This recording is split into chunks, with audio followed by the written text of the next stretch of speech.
Thank you.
Список объективов.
Profesor, mbyllët një ndeshje me një ekip të superiorës Kosovës dhe gjithë ciklin e ndeshjeve miqësore, pra gjithsej 5 ndeshje. Një opinion rreth kësaj ndeshje? Mendoj se nga të gjitha miqësoret ishte përmbyllja e një mini faze përgatitore dhe them se ishte një mbyllje dinjitoze, duke ditë se çfarë kundërshtarit kishin përpara. Ishte një kundërshtar i cili jo vetëm që militon në Superligën e Kosovës, por pavarësisht klasifikimit, ishte një ndër skuadrat më aktive në merkatin e dimrit. Pra ajo siç keni mësuar edhe nga informacionet e ardhura me ardhin e Berdariçit te kjo skuadër, ka mbledh disa lojtarë të cilët kanë qenë protagonista dhe faktor në Superligën shqiptare. Pra një skuadër me goxha strukturë brenda. Jam i kënaqur se si luajtën djem, jam i kënaqur sepse edhe unë shikoj më mirë skuadrën në të tilla nivele kur ka përballë të tilla skuadra. Them se duhet vazhdojmë kështu, jo vetëm me punën e bëme, por duhet vazhdojmë kështu edhe me mënyrën e interpretimit lojës. Na presin disa sfida të forta, të cilat ne duhet të jemi një skuadër solide, jo vetëm në fazën sulmuese të lojës, por edhe në fazën defensive, dhe kjo ishte një eksperiencë e mirë kjo ndeshje miqësore, ku më ka dhënë me kuptu më së miri se çfarë duhet të rregulloj dhe çfarë është bërë mirë deri tani. Në 25 ditë, 5 ndeshje, pra në çdo 4-5 ditë një ndeshje, një ngarkesë do të thojë unë pak sa më e madhe se sa duhet, apo ka qenë strategjia juaja kjo? Jo, unë e kam kërku këto ndeshje me dojë mos, pra sa me tepër ndeshje të kenë sportistat aq më shumë konsolidojnë njëri me tjetrin, gjithashtu dhe për afrimet e reja i bëhet mirë sepse ambientohen shpejt me grupin dhe njohin më mirë njëri tjetrin, po edhe mënyra e fazës përgatitore kam ndërtuar të atill, pra ngarkesat të vinë nga ndeshja sepse është realiteti më i pastër i çdo sportisti ku mundet me marrë ngarkesë. Nga afrimet e janarit, spikati për mua Marku, një mbrojtës me mjaft eksperiencë, i cili shënoi dhe një gol, një opinion? Po, absolutisht po. Nuk është se Antonio ka vetëm besimin tim, ai ka besimin e gjithë skuadrës. Është më kam theksuar më përpara, është një afrim me vlerë, i cili ne na ka ndihmuar shumë, jo vetëm në fazën mbrojtëse, por edhe në këto standardet se është një lojtar i cili shpeshherë bëhet protagonist në golat e tij. Sot kisha dhe mungesë edhe Marko Mollen, i cili edhe është një afrim i janarit, por në gjendje gripale e tij na bani që të mos ishte e mujtën, po ashtu edhe Hilen. Kisha dy lojtarë të cilët ndoshta do kishim nevojë që të meshin dhe ato disa minuta, por gjithsesi me të gjithë lojtarët jam i kënaqur, ka dhe ju dini se tashmë janë afruar dhe djemë të rinj të cilët po transmetojnë dëshirë dhe po shkrihen shpejt me grupin. Gjithsesi unë bashkë me stafin duhet shohim përpara dhe të jemi me kam tokë, të jemi të përqendruar dhe të jemi sa më tepër serioz në punën si bëjmë.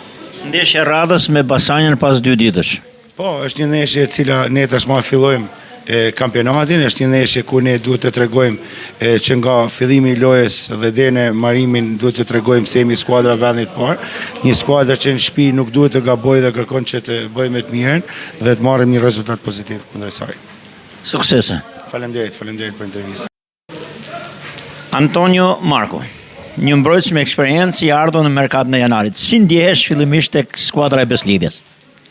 Në jem si në shtëpi, sepse këtu kam gjetë edhe shumë shok me cilët kam luajtur përpara, bashkë me profesorin, me Visin që e kam pas trajner përpara, Renaton, drejtorin me cilin kam luajtur futboll, kështu që çdo gjë ka qenë shumë mirë. Më kanë prej shumë mirë dhe ndihem shumë mirë. Një lojtar profesional do të thoja unë, por ndërkohë që ju arritët të shënonin edhe golin. Si e ndihet realizimin e golit? Merite kryqësi për kryqësimin e asistin. Thjesht atin jam shumë i gëzuar, falenderoj Zotit sepse atin kjo ishte misionia jam e dytë dhe fillova edhe realizova. Kështu që shpresoj që të vazhdojmë me këta rezultate dhe unë mundem me kontribu jo vetëm mbrojtje, po edhe në sulm, pse jo. Skuadra Beslidhjes tashmë është e ditur se ka objeksion daljen në kategorinë e parë.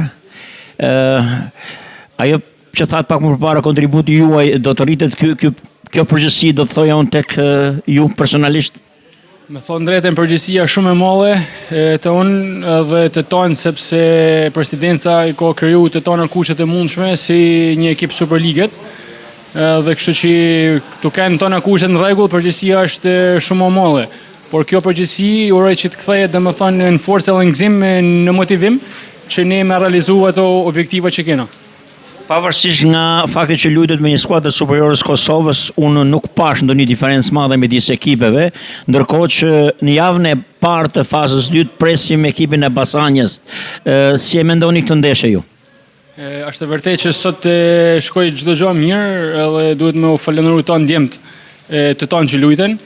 Dhe kjo tregon edhe herë që unë besoj që ekipi është shumë mirë, kjo edhe fol merkatos që ja bë qysh në verë edhe tesh në januar. Kështu që për sa i përket ndeshjes të parë duhet me vlerësu çdo ndeshje, sepse sot gjithkush din me luajt futboll dhe neglizhenca është ajo që e vret futbollistin, si më thënë. Kështu që për ne rëndësi ka që me u motivu çdo ndeshje si sot. Kështu që nëse motivohen në këtë mënyrë nuk ka asnjë lloj dyshimi që komentojë çdo gjë më. Ju e vutre sot se edhe pse ndeshja miqësore tifozëria lezhjane ishte e bollshme në stadium. Cili është mesazhi juaj për këtë tifozëri të zjarrt? I falenderoj për mbështetjen, sepse e vërtet edhe pse ishte miqësore kishte shumë tifoz. Unë kam pa që edhe fazën e parë tifozëve ka qenë shumë dhe jam shumë i bindur që kanë me vazhdu më ushtu sepse të ushtu rezultatet, të ushtu sukseset kanë më kthy herë ajo entuziazmi i tifozëve Beslidhjes. Kështu që uroj shumë me zemër që t'i ndërrojmë. Suksese dhe faleminderit. Faleminderit sërish.